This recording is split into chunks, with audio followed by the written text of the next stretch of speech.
Hello and welcome to your advanced Java programming course, and in this video we're going to be discussing the toUpperCase method.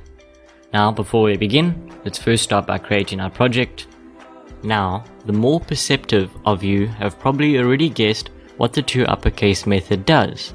It changes the lowercase letters in a word to uppercase, and you'd be correct. To show you how to use it, however, is a different story. So let's first start by creating a string variable. And for the string variable, I'm going to allow the user to input a word.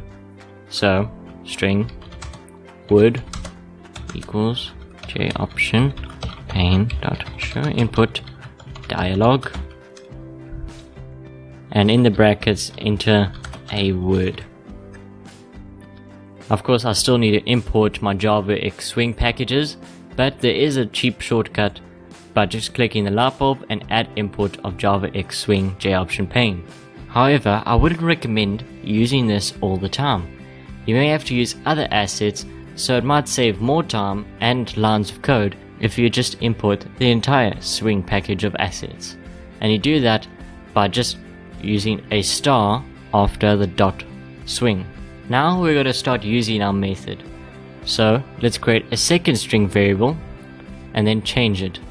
Actually, let's save some lines of code here and make a system out print line and just print out the word dot toUpperCase and brackets, seeing as it is a method. Now when we run the program, we'll be asked to enter in a word, and if our code works correctly, it should change the word's letters which are in lowercase to uppercase. So let's type in the word hello. And as you can see in the output, everything is to the uppercase.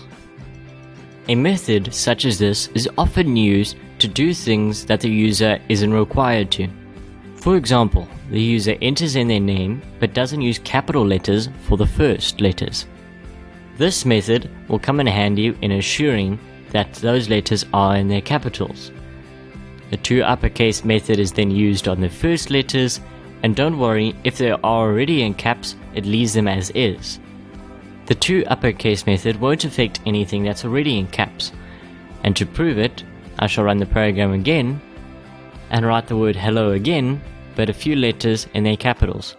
Now when I run the program, so as you can see, full caps and everything that was in its uppercase has been left alone. In the next video, we will discuss the toLowerCase method.